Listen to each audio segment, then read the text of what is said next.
What's happening in the world right now, coming up on NTD News. First, our top stories. A whistleblower allegedly providing highly credible information about President Biden being involved in a criminal scheme. Lawmakers now say the FBI has documents confirming those claims.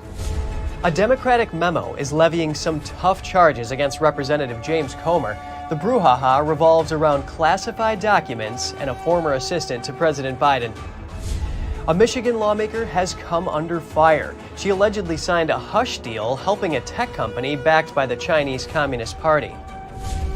Former President Trump says if he was president, he'd end the Ukraine war in 24 hours. Find out what he says about how he'd do it and what he thinks his chances are in 2024.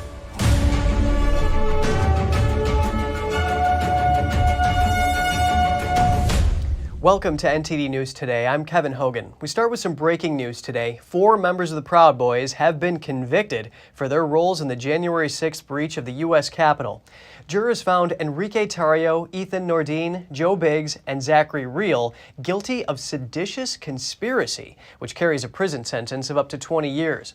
Those 4 defendants were also convicted of conspiracy to obstruct an official proceeding, along with obstruction of an official proceeding and obstruction of a law enforcement officer, putting additional decades in prison in play. Tarrio was convicted despite not being in Washington on January 6th. House Republicans are issuing a subpoena for the FBI. The lawmakers say the Bureau has documents linking President Biden to a criminal scheme. Here are the details. The House Oversight Committee on Wednesday subpoenaed the FBI. House Republicans say a whistleblower linked President Biden to a criminal scheme. The scheme allegedly involved money for policy decisions while he was the vice president. The committee wrote a letter to Attorney General Merrick Garland and FBI Director Christopher Wray, stating that it has come to our attention that the Department of Justice and the FBI possess an unclassified FD 1023 form that describes an alleged criminal scheme involving then Vice President Biden and a foreign national relating to the exchange of money for policy decisions. The subpoena says the FBI now must produce all FD 1023 forms that were created in June 2020, including the word Biden. Lawmakers didn't elaborate on what those alleged policy decisions were or how much money was allegedly provided, if any. The White House hasn't yet publicly commented on the matter. 2 months ago, NTD's Iris Tao asked President Biden about claims that a Hunter Biden associate transferred $1 million to the Biden family several years ago.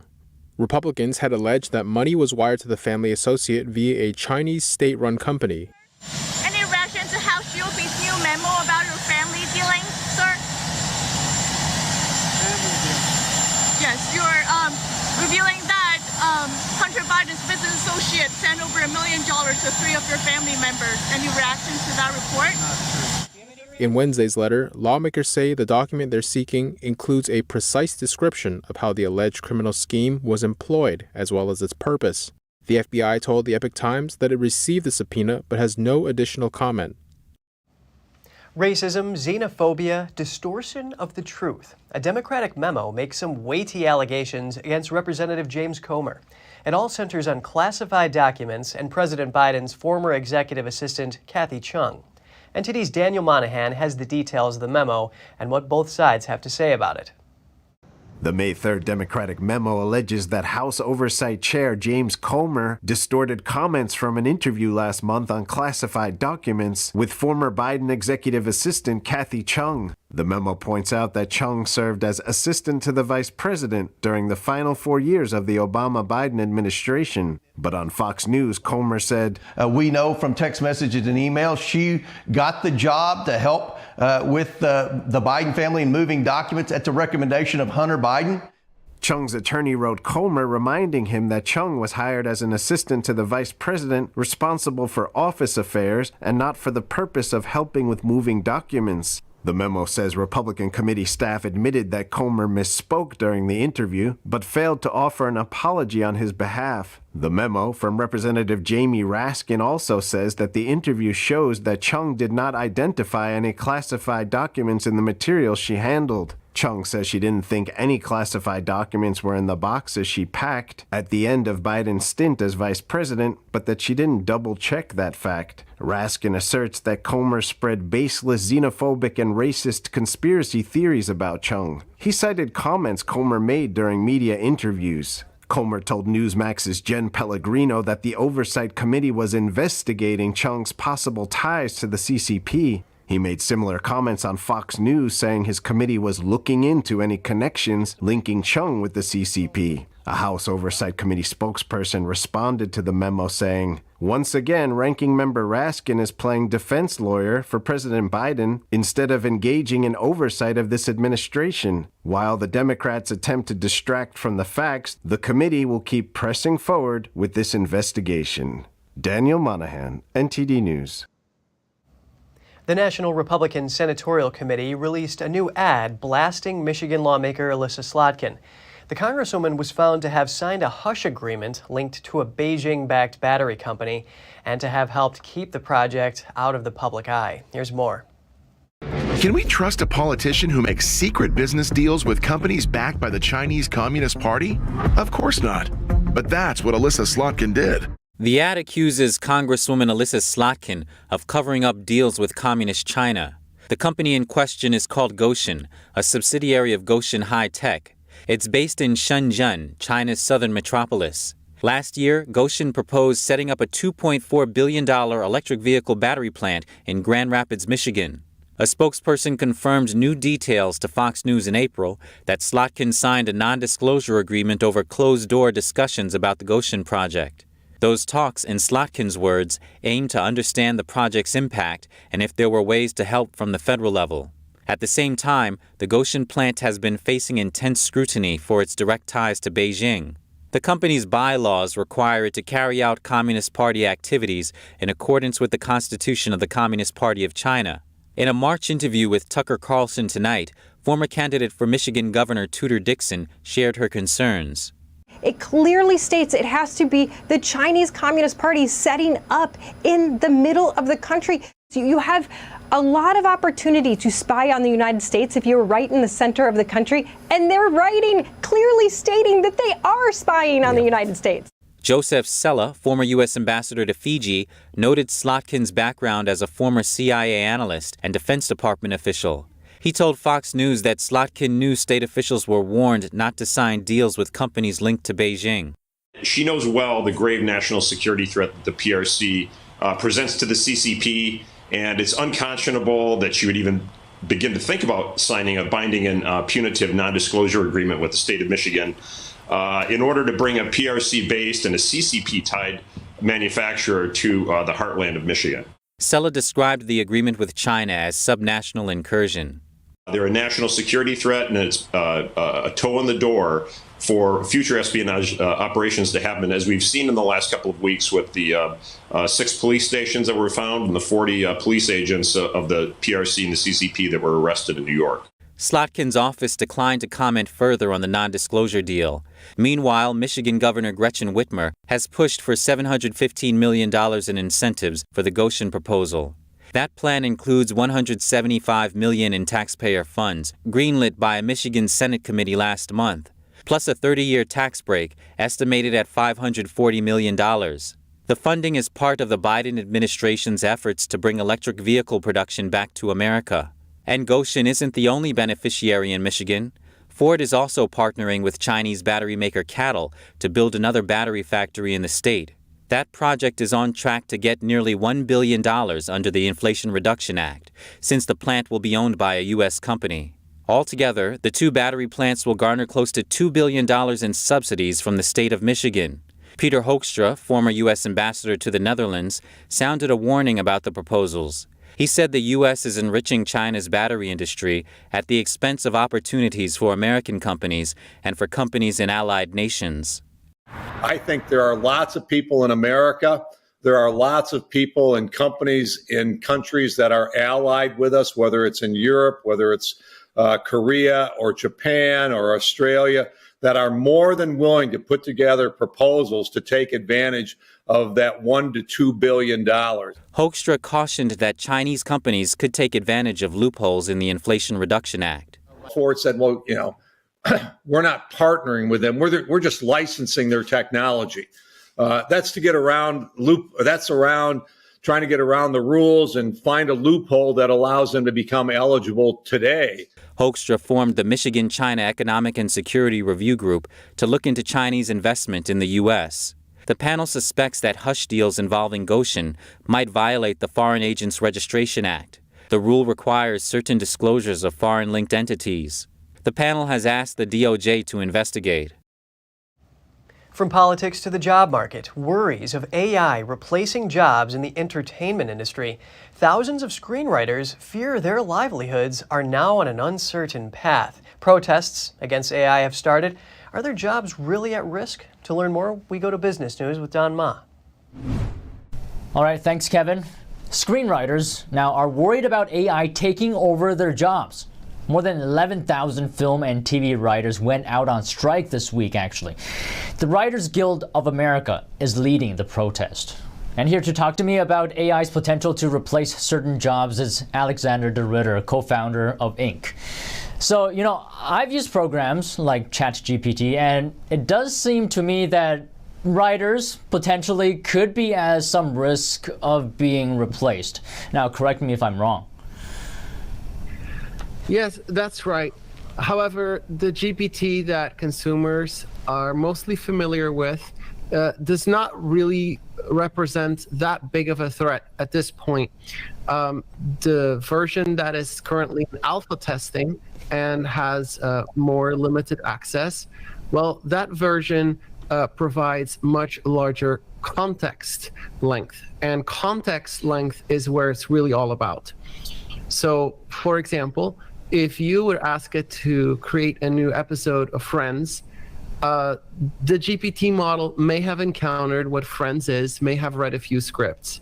However, what if you could load all of Friends episodes that were ever created into a context window, and it could literally understand every little fact and nuance of every relationship and style of communication that has ever been used in that show. So this is what we're talking about with potential displacement in content writing for brands and franchises. The largest version of GPT-4 can process approximately 50 pages of context. However, that is not yet everything you might need for an entire franchise. You may need hundreds of pages, and so there are solutions in the works of transformer architectures that might have unlimited context windows in the future, and there are also going to be intermediate solutions with vector databases and memory that will also overcome that problem. It seems to me if we do reach that point, it seems like AI could just write the whole script. Are writers' jobs at risk then? Yes, well, they are at risk, and people sometimes think about this not entirely in the right way. So let me reframe it. When we think, is our job at risk, we sometimes think, should an AI be capable of doing everything a human being can for our job to be at risk? And the answer is no. AI does not need to be that good to put a job at risk. All AI needs to do is make a human being 10 times more efficient at doing their job to put 9 of their colleagues' jobs at risk. And so if it accelerates a human being's job a factor of times to create faster, then a company, right, in a capitalist society will prioritize resources. And if we notice we don't need that many resources for that type of job, then yes, there is a job risk, even if the AI is individually not as capable as a human. Well, all right. Thank you so much today for this in-depth discussion, Alex. Pleasure having you on. Glad to be here. Now, what the Writers Guild of America wants is that its collective bargaining contract guarantees that AI won't write or rewrite any literary material, and AI won't be used as source material. And finally, union-covered materials won't be used to train AI. Back to you, Kevin. All right. Well, if you're concerned about the safety of your money in the bank, you're not alone. According to a new Gallup poll, nearly half of Americans say they are concerned about the money they have in financial institutions. 19% are very worried, and another 29% are moderately worried. These findings are similar to 2008, when Gallup last surveyed this question during the global financial crisis. Despite a string of bank failures in recent weeks, U.S. officials say the industry overall remains strong.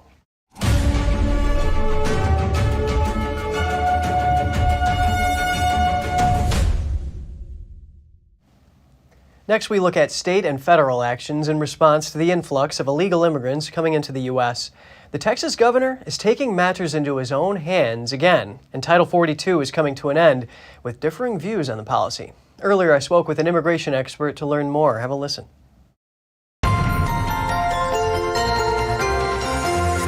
Please welcome Todd Bensman, Senior National Security Fellow at the Center for Immigration Studies. Todd, thanks for coming on to discuss this important issue.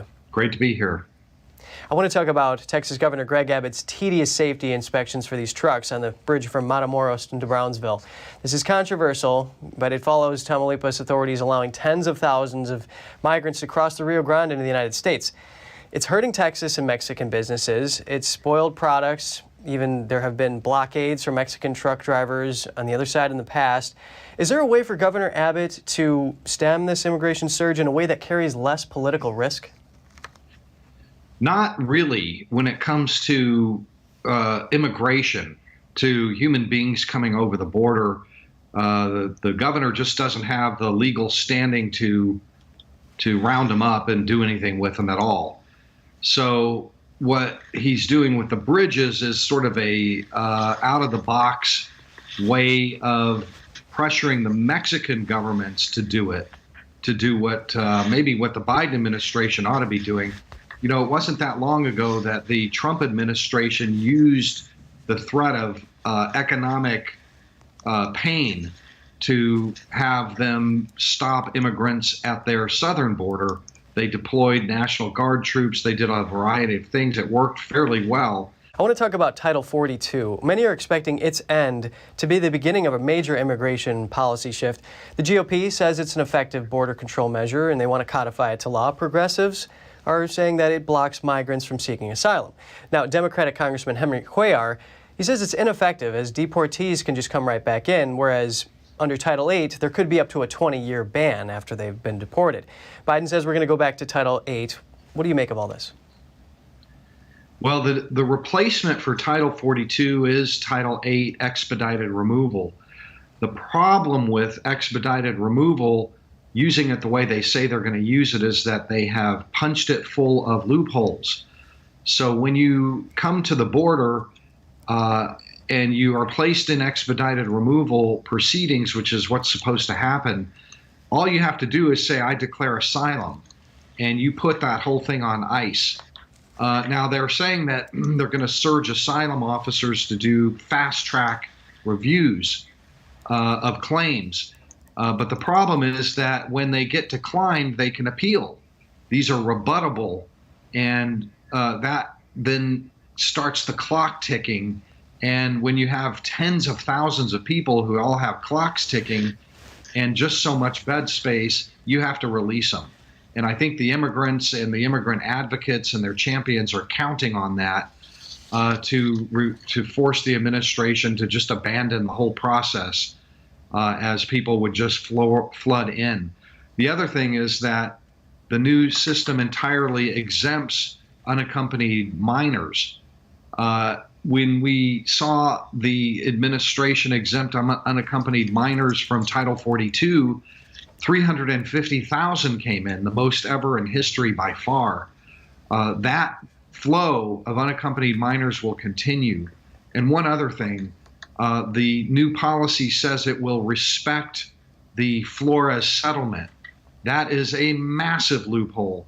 where family units can come in and they can't be detained for longer than 20 days. The facilities fill up very quickly and they have to release all the family units. Plus, they already said we're not going to detain any family units for any amount of time. So family units will just pour in under the Flores settlement, like we saw in 2018, 2019, and what we've seen for the last 2 years, too. They exempted family units from Title 42 on Inauguration Day, and we've seen like a couple million of them now. So I think that we're just going to see this huge flood of unaccompanied minors, family units, and anybody else who wants to appeal to the cows come home. Well, Todd, thanks for helping us make sense of these nuances of the vetting process. The U.S. is sending 1,500 troops to the southern border. Many are calling this a tactic for the Biden administration to gain political points. There have been millions of illegal crossers coming into the country. This is the third year of this trend. What is your reaction to this? Well, we've had troops down there for years and years. It's just, there's nothing new at all. In fact, it's old. It's about the oldest thing that there is. We know that military, that the soldiers are used for, administrative duties, for spotting and scoping. And in this case, it's not going to be any different. They're just trying to, they anticipate a massive flood of releases, and what they want to do is have enough personnel to get them off the border and into the interior fast, so that TV cameras can't see these big buildups, these big encampments. The optics do play a big role in this. Todd Bensman, Senior National Security Fellow at the Center for Immigration Studies, it is great to have you with us. Thank you. Former President Trump said he would end the Russia-Ukraine war within 24 hours if he were still president. This was during an interview with British TV channel GB News. So if I were president, and I say this, I will end that war in one day. It'll take 24 hours. I know Zelensky well. I know Putin well. That deal would be easy. A lot of it has to do with the money. A lot of it has to do with the military, that we're giving. But I would get that deal done within 24 hours. Trump said he would use personal ties with leaders on both sides of the war to broker the deal. Trump is now holding a strong lead in polls over GOP rivals. Interviewer Nigel Farage asked him if he believes he could win the upcoming election. Trump said he has a very good chance. I think we have a very good chance. The economy is not good. I'll make it good. Everyone knows. Everyone knows. Even Democrats, they say, well, we agree that Putin would have never gone in. He would have. I told him, you're not going in. Putin would have never gone into Ukraine. President Xi of China would never even be talking about Taiwan. We had that conversation strongly. Trump said he would help ease tensions with countries like China, North Korea, and Iran. He also spoke of his record of turning the economy around and promised to quickly make America the greatest economy again. And speaking of Trump, his legal team got some unpleasant news. A New York Supreme Court judge on Wednesday tossed a 2021 lawsuit that the former president filed against the New York Times, its reporters, and his estranged niece, Mary Trump. The $100 million lawsuit accused them of a plot to obtain confidential and highly sensitive records. The case centered around the outlet's 2018 reporting about the former president's tax records. Trump alleged that journalists with the New York Times relentlessly sought out Trump's niece and convinced her to smuggle Trump's records out of her attorney's office and turn them over to the newspaper.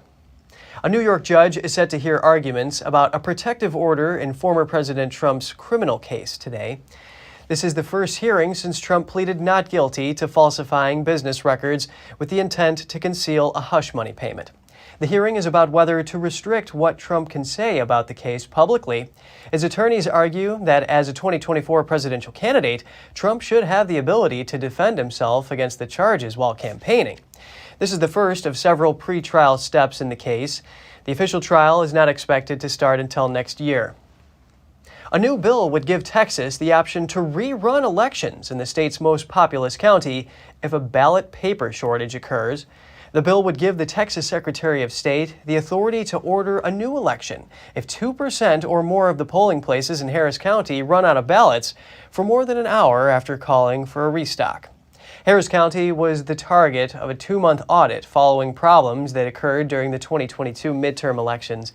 An audit found very serious issues in the handling of electronic media, but auditors did not say fraud occurred. Officials cited media reports saying a little over 3% of locations in the county had ballot issues on Election Day.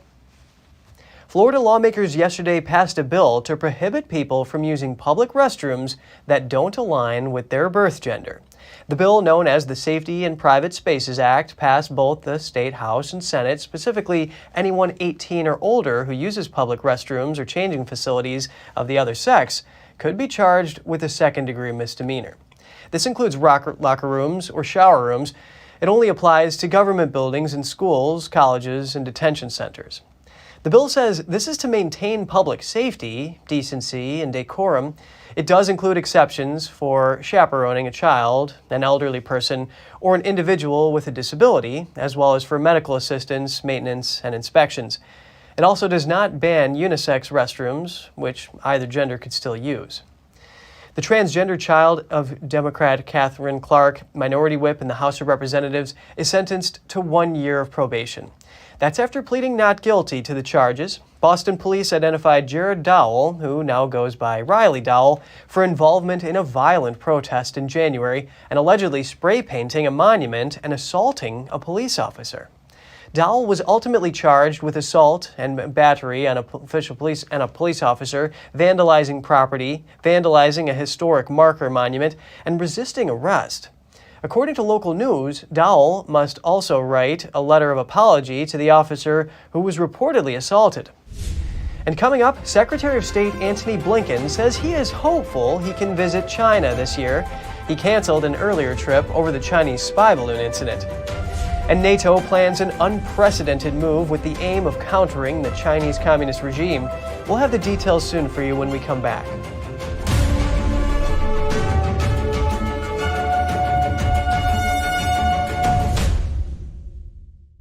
Did you know ESG is impacting every part of your life? From rising gas prices to global food shortages to out-of-control inflation, even losing your freedom of speech and being censored on the internet. It's all being driven by ESG ideology. Who's in control? What can you do about it? Find out in The Shadow State, the first documentary exposing ESG. The ESG movement of governments and corporations operates in the shadows. Only the light of truth can expose it. Watch The Shadow State documentary, streaming now.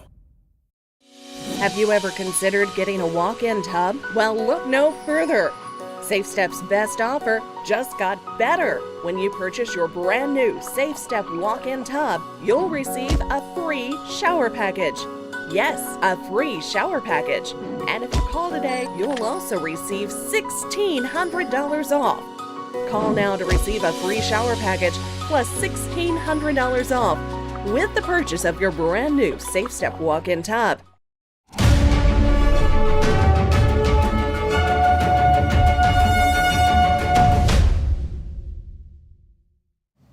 Welcome back. We're continuing with some hope of some common ground. On Wednesday, Senate Democrats announced a new effort to counter China. Senate Majority Leader Chuck Schumer has asked several committee chairs to work with their Republican counterparts to craft bipartisan legislation. The areas of focus include limiting the flow of advanced technology to China, limiting investment in the Chinese regime, finding alternatives to China's attempts to exert its economic influence, and working with allies to prevent conflict with Taiwan. Time's not on our side. The Xi regime is working every day to catch up and surpass the United States. There is no reason our two parties here in the Congress and in the Senate can't come together and send a strong message to the Chinese government that we're united in this pressing national security effort, and we are committed to maintaining America's lead in the future.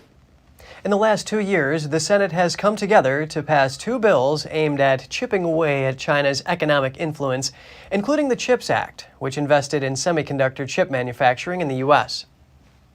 The U.S. Secretary of State addresses the future of the U.S.-China relationship. He wants to stay engaged with the Chinese regime. He says communication will help avoid confrontation. We're talking about China.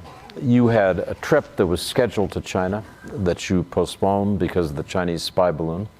And I have to ask you, in a period where there seems to be some warming of relations between the United States, the beginning of a thaw, Are you hopeful that you may be able to reschedule that trip this year?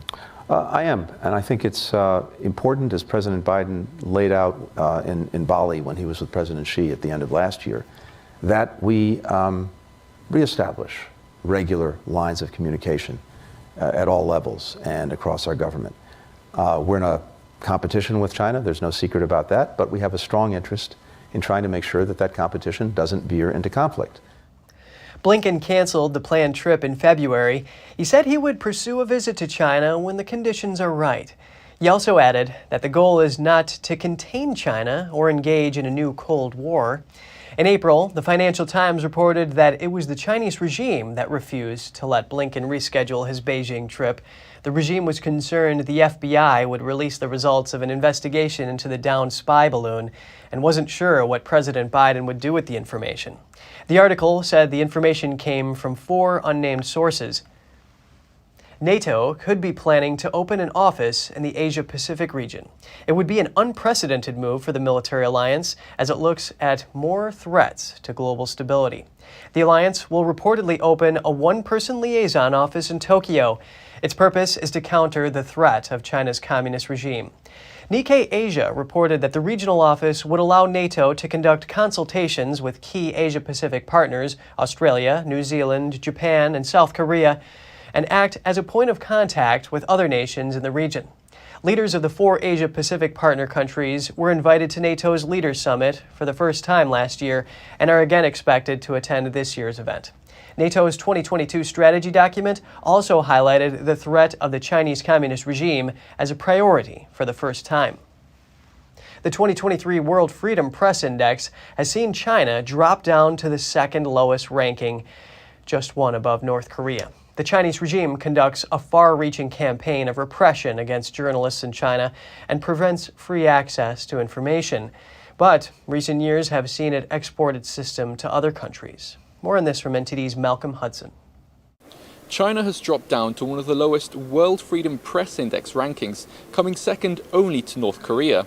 It's the world's biggest jailer of journalists and one of the biggest exporters of propaganda content. But China's media control efforts aren't limited to its own borders. Fiona O'Brien, the UK director for Reporters Without Borders, said China is seeking to export its system abroad. China's made no secret of its ambition to create a new media world order, to change the way that media ecosystems work. And Hong Kong is a very good example of that.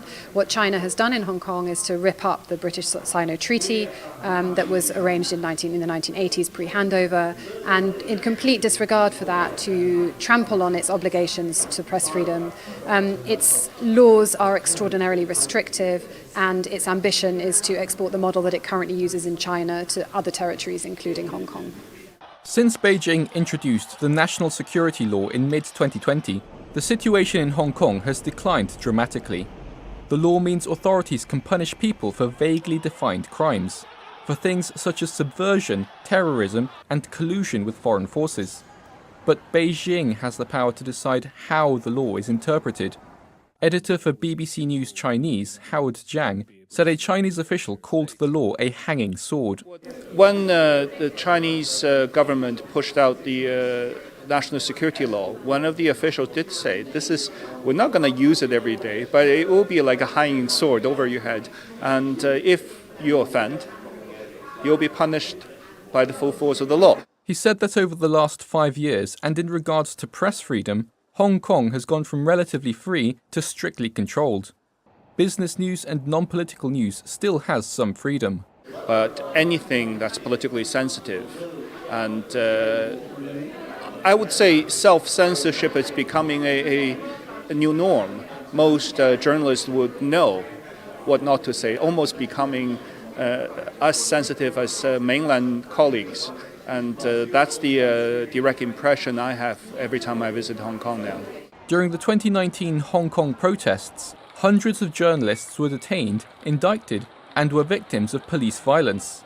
In 2021, a dozen journalists were arrested in a new wave of arrests, the same year that 2 major independent news outlets were forcefully shut down. More than 5 others chose to shut down too due to concerns around risk. O'Brien said the toolkit used by oppressive regimes is expanding and largely linked with advances in technology. Vietnam brought in internet laws which were mirroring those of China a few years ago. There's a training center for journalists right on the border with Vietnam, so China is very much trying to propel itself through the region and beyond. She added that the international community needs to take measure of what's happening and work together with other like-minded nations to combat China's ambitions before it's too late. Malcolm Hudson, NTD News, London. Police in Canada say this man sold poison online. His name is Kenneth Law, and the substance he's accused of selling is sodium nitrate. Even though it's a common food additive, it's also lethal in large doses. Investigators say he sold it to people at risk of self-harm, and 2 of them near Toronto died. He's being charged with counseling or aiding suicide. Law allegedly shipped packages containing the substance to more than 40 countries and could face additional charges.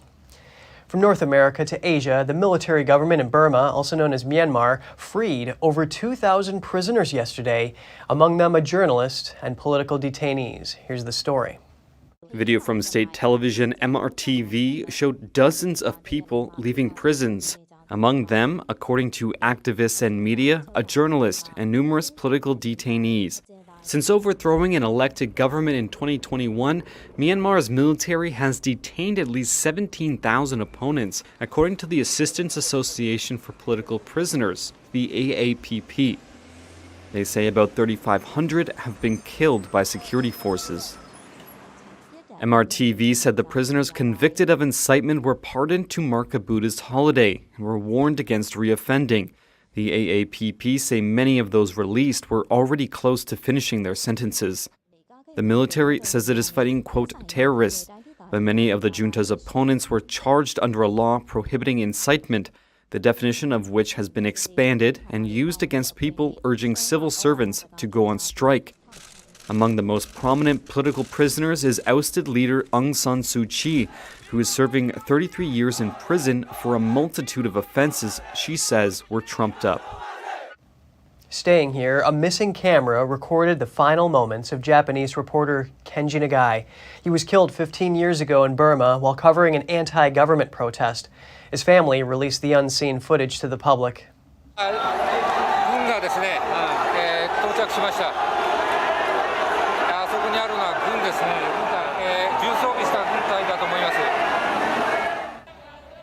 These protesters began as marches against rising fuel prices, but in 2017, they grew into large-scale demonstrations. Nagai was the first foreign victim of these conflicts. A photo obtained earlier shows the journalist shot down on the street while a soldier from the Burmese military held a gun at close range. Nagai's camera is the key to the murder. Progressive media outlet Democratic Voice of Burma acquired the device in 2021. The camera was returned to Nagai's sister on Wednesday. Clearly, from our point of view, no matter how we think of it, we think that it was a gunshot from close range. We would like for the truth to be clarified and to be made known. That is how we feel. Today's event is important and timely as a reminder that Myanmar's military has and continues to kill journalists with impunity. And the killings won't stop until Kenji's murder receives full justice. The footage was released at a meeting of the Foreign Correspondents Club of Thailand. Nagai's sister says she hopes the tragedy will turn public attention to Burma and raise awareness of the country's present situation. And if you have any news tips or feedback for the show, don't hesitate to email us at news.today@ntd.com. And just ahead, Russia is blaming the U.S. for planning an alleged drone attack on the Kremlin. National Security Council official John Kirby denied the accusation, calling it a ludicrous claim. Fitch rating agency recently downgraded France's credit rating amid political deadlock and social unrest. We'll have more for you in just a minute.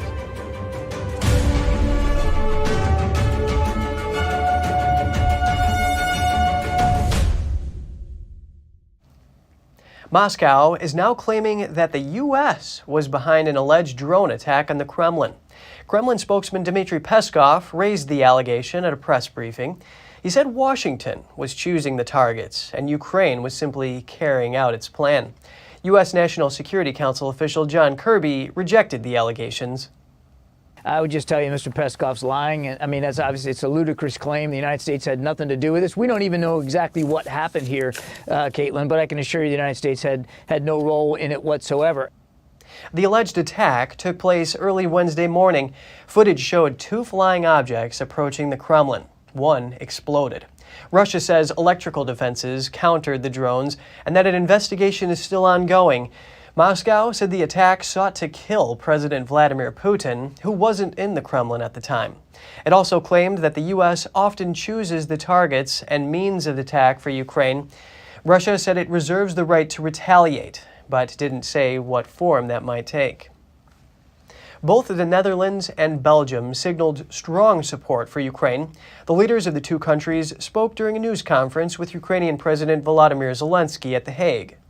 This is a war against freedom, democracy, and the rule of law in our part of the world.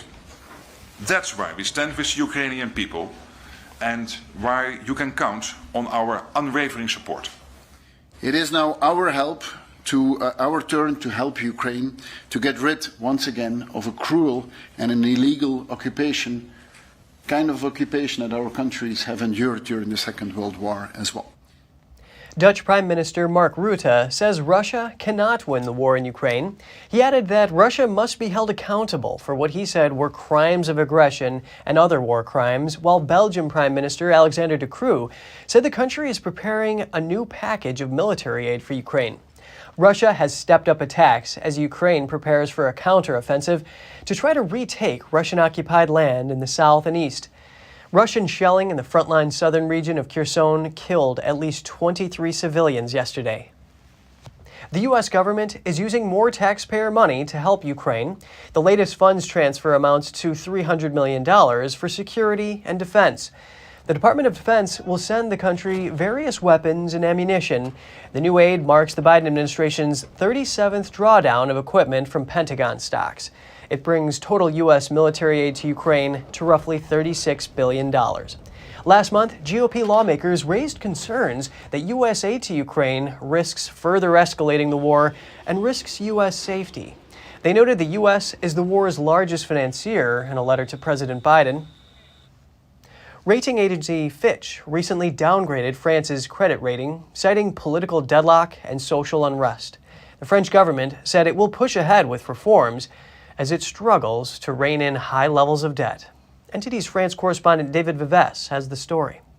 A small change with big stakes. Rating agency Fitch last week downgraded France's credit rating by 1 notch to AA-. This will affect the country's ability to borrow money on the capital markets. With the change, France drops out of the top 10 rated countries, which includes the United States, Germany, Australia, and Netherlands. The agency justified its new rating with France's high level of debt. Fitch wrote that public finances, and in particular the high level of government debt, are a rating weakness. Fitch also revised up the country's outlook to stable from negative. Policy analyst Nicolas Lecossin says the downgrading doesn't come as a surprise. If you carefully read the description of the Fitch rating, you can see very clearly that Fitch predicts an increase in the cost of servicing the country's debt in the years to come. So it's more than a warning, it's an observation. It's a very bad rating. A few days ago, Eurostat unveiled the figures. France is the champion of public expenditure, almost 60% of GDP, and of social expenditure, almost 33% of GDP. It's enormous. It's absolutely enormous.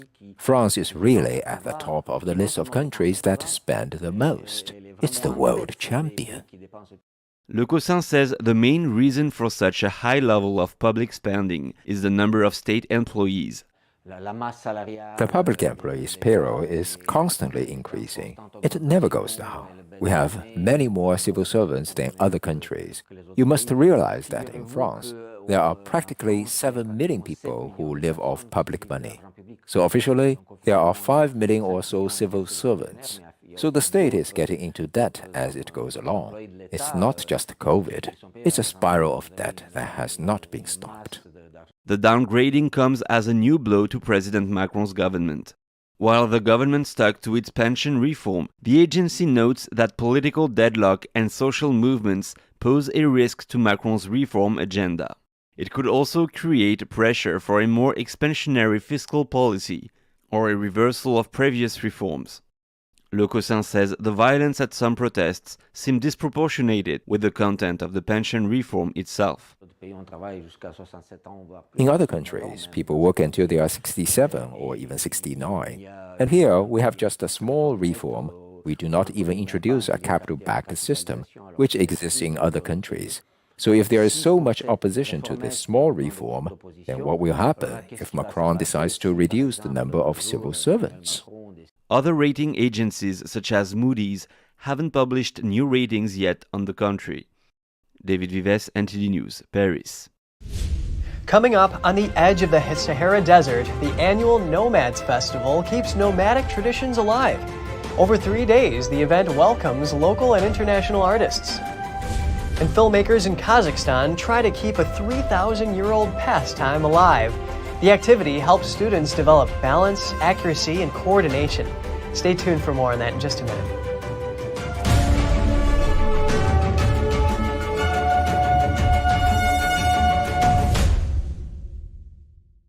Henry Repeating Arms manufactures a line of classic American-made rifles and shotguns. With over 200 models to choose from and a wide variety of finishes and calibers, there's a Henry that's right for you. Every purchase is backed by our lifetime warranty and award-winning customer service. We invite you to order a copy of our free catalog and decals. Simply call the number on your screen or visit henryusa.com. That's henryusa.com. The Fixture Pioneer, CGM. Professional AI intelligent fixtures. All-round integration of 4 systems. High precision, high durability, high quality. 2-micrometer repetition accuracy. More than 80 patent certificates. ISO 9001 approved. Precision clamping to meet your every need. CGM has it all. Pride of Taiwan, CGM.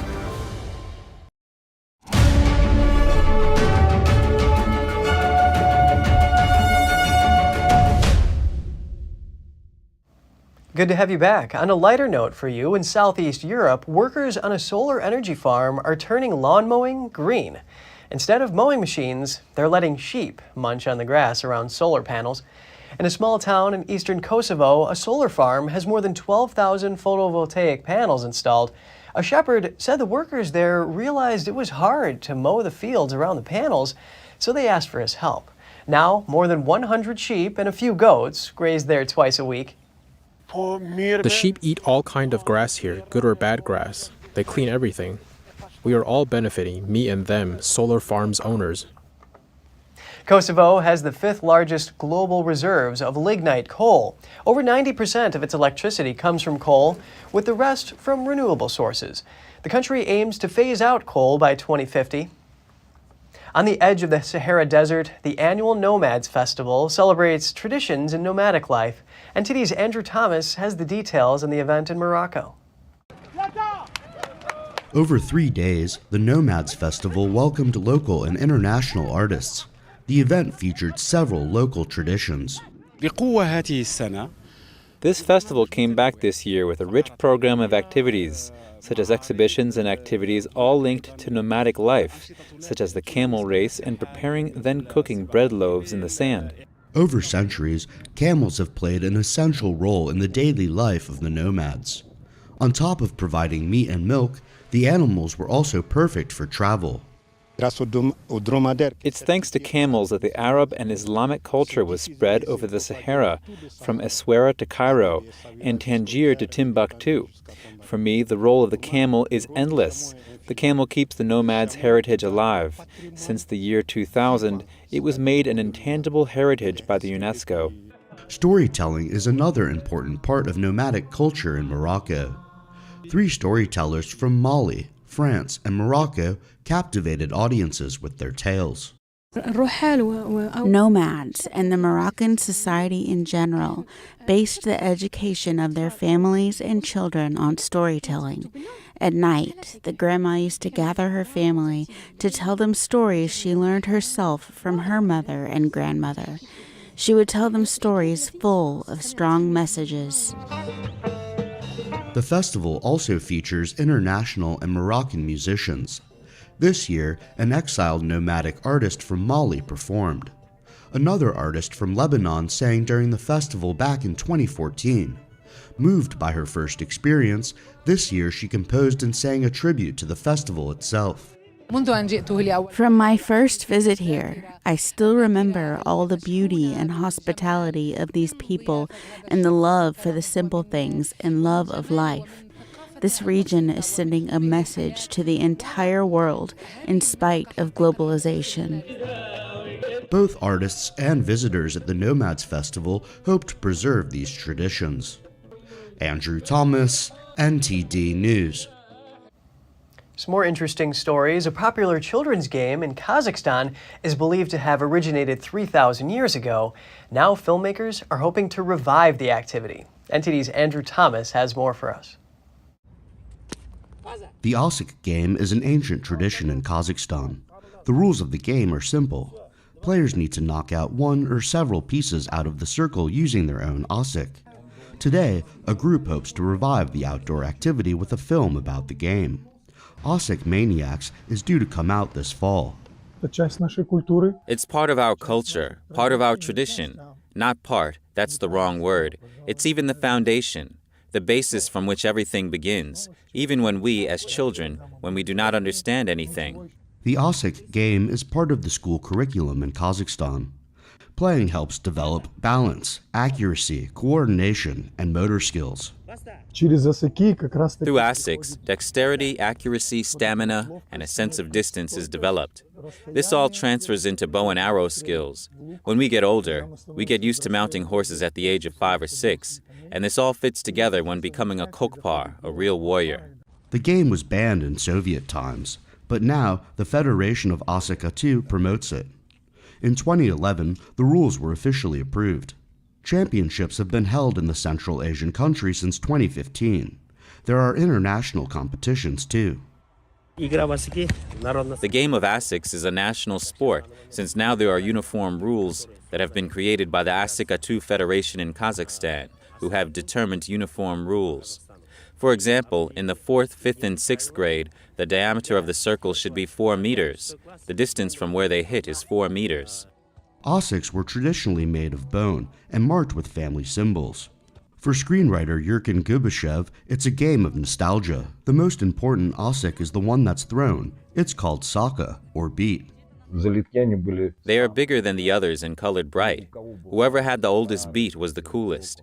It would cost the most from what I remember. There were situations when older boys would come and say, "Hey, give it to me now," and I would say no. The producers hope the film will revive the game's popularity among the younger generation. Andrew Thomas, NTD News. A centuries-old tradition is being kept alive in northern New Mexico. Villagers there are reconstructing churches that were made out of Adobe. Let's take a look. 400 years ago, missionaries began building adobe churches here in the small mountain communities. Efforts are now underway to restore these historic buildings. We're in the process of reconstructing an adobe building here that was built originally in 1780, and it's coming back to life this year. The chapels may look plain in appearance, but inside they are filled with elaborate altars.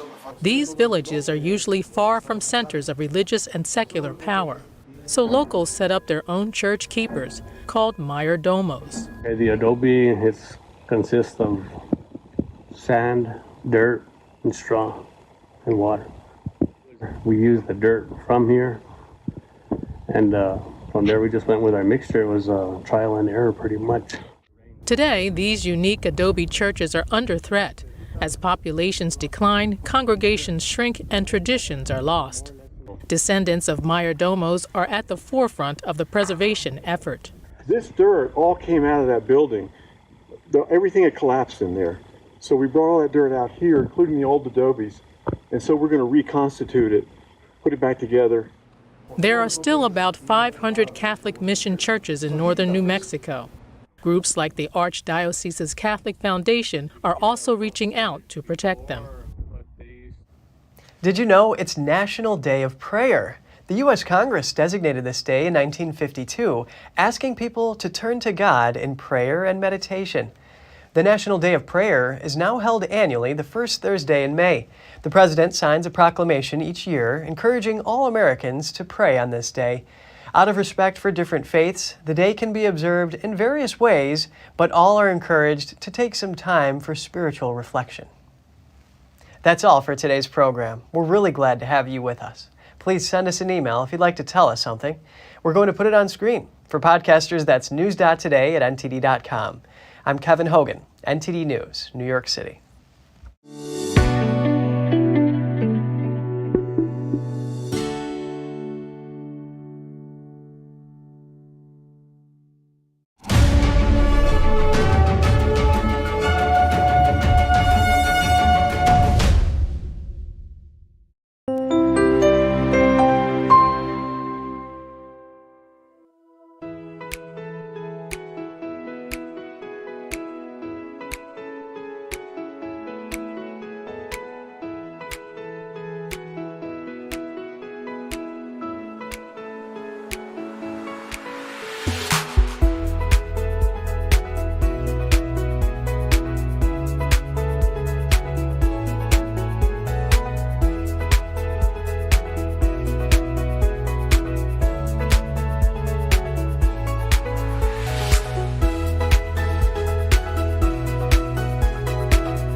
Thanks for watching us on YouTube. Did you know YouTube only keeps selective videos on its platform? So if you want to make sure you get the full picture, just subscribe to our newsletter.